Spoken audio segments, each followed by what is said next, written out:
Hey guys, and welcome back. So one of the questions I get asked a lot is, how do you read your EKGs, right? How do you interpret it? Is there some kind of magic formula or something like that? And my answer is usually, how stable is my patient? Because I can't tell you how much time I'm going to take to read that EKG until I have some semblance of patient stability, right?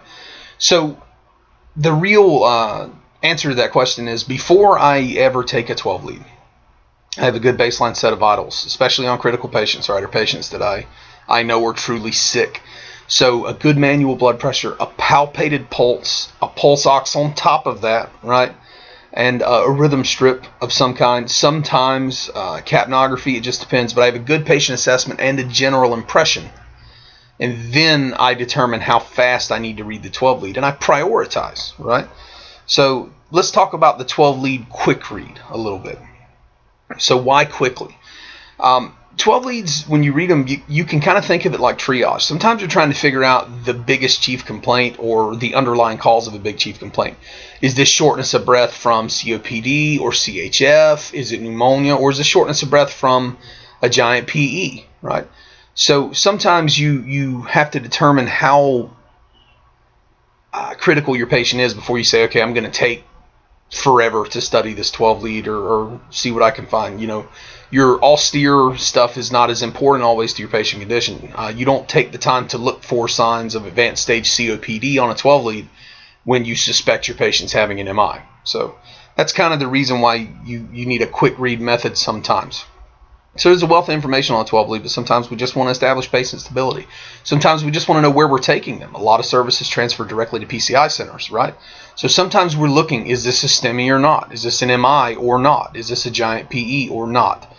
And those are the things we're looking for, okay? So sometimes we have to have a quicker method, all right? In a way, you're kind of triaging your patient's chief complaint and signs and symptoms in order to tackle the most grave condition first. So for today, we're just going to focus on identifying the most grave conditions quickly in order to determine the severity of the patient's condition. And I'm not going to teach individual conditions today. I'm going to talk about the couple of steps I use that will quickly find them and get you on the road to treating the immediate chief complaints where your patient can get some stability going on. And then you can take all the 12 leads you want and take tons of time to analyze them, right? So this should not be the only method you learn or know. You need to do an inclusive reading on every patient if you have the time. You need to make sure that you are looking at all, in all the little corners and leaving no stone unturned eventually. But to do that with someone who is, gray, diaphoretic, clutching their chest, and all these different things, and sitting there ruling out Brugada syndrome, say, is probably not the best way to do that. All right. So let's talk about the steps. First, check the rhythm. And this should be done on a rhythm strip, not on a 12 lead. Now, I know this is a 12 lead video, but you need to take a rhythm strip before you take a 12 lead. You put the first 4 leads on or the first 3 leads on. You need to go ahead and take a 6-second strip then. That is where you're going to catch your blocks. That's where you're going to catch the PVCs or the runs of ETAC and those things. You can't count on catching them on a 12 lead. And even if you do, in those 2 or 3 or 4 beats in that minute amount of time in each lead, you're not always going to have reliable information. Now, if you have a 12 lead machine that prints out, a long 6-second lead 2 at the bottom, hey, go for it. But make sure if you're getting a 12 lead, have a rhythm strip and analyze that rhythm strip first. Then look at it. The next thing I look for is the axis. Okay, is the axis normal? Axis tells us a lot. Axis changes pathologically, physiologically with different conditions. Okay, it moves toward hypertrophy. It moves away from infarctions. Sometimes it can move towards the part of the heart that's straining if there's more electrical conduction going through there because, more energy, more contraction, that kind of thing. The next thing I'm going to check is the QRS duration and appearance. All right, so are the ventricles depolarizing together? Is it a true QRS or is there an RSR wave, right? Are the ventricles depolarizing at 2 different times? Often enough, it's what an RSR signifies. Okay, also, the QRS duration is a good indicator of where the impulse originated, right? So a QRS narrower than 0.12 means that this is an atrial beat, right? This is a lot of times a sinus beat.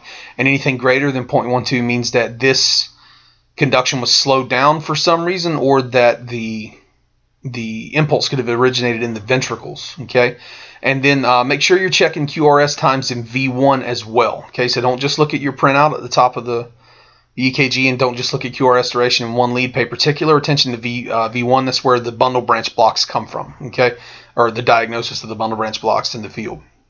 And remember, if you have a wide QRS complex in V1 and your QRS is mostly positive, right? That's your right bundle branch block. If it's mostly negative, left bundle branch block.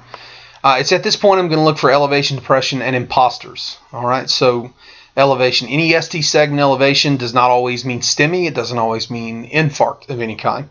So whenever I find elevation, I start ruling out imposters. All right, and there are also imposters for depression. And what I mean by that is if I find ST segment depression and there's no reciprocal elevation, or if I find T wave inversion, I kind of consider that in the realm of depression. There are quote unquote imposters for that, right? So it means that there's an infarct sometimes, but it doesn't mean there's a blood clot. And an example I use in class is people who overdose on cocaine or sympathomimetics. Sometimes you can see a lot of ischemia, especially in the inferior leads or septal leads, come from the tachycardia. So sometimes you can actually see T-wave inversion, you can see ST segment depression, and things like that from a heart that's simply beating too fast. The heart is supposed to spend 2/3 of its time in diastole because that's when it reperfuses itself. And a heart that is beating too fast begins to shift that ratio. And the heart itself can become ischemic without actually having a quote-unquote blood clot. So that's something to consider in the imposter realm. And one thing I want you to walk away from this remembering is that this is not the way, it's just a way. There's a lot of ways you can interpret. Find something that works both for you and for your patient. If you find a chink in your armor, so to speak, if you find something you're missing with your 12-lead process, then make sure you're changing that. And this is something I've developed over years. So it sounds like a cheap cop-out kind of way, but it's really not. This is something that catches the majority of the major conditions. And then I always go back after I've achieved some kind of patient stability, and I reinterpret a 12-lead. I run serial 12 leads and look for changes. And I go through them to say, okay, is there something underlying here that I've missed or that I can treat or that I should treat that is maybe not life-threatening but will be here in a minute? Or sometimes when you resolve one life-threatening complaint, another one pops up in its place. We've all had those patients where we have to play, Pop Goes the Weasel with life-threatening underlying problems or chief complaints. So sometimes you have to make a decision on how to treat a patient who has not been to the doctor in decades. This is another reason you need to check your 12-lead extensively. Some of that COPD stuff that you guys have probably seen on this channel is important when you have a patient who has not been to the doctor in decades, because sometimes you have to make that field diagnosis and then work it out from there. So just kind of take all that into account, and I'll catch you guys next time. Thanks for watching.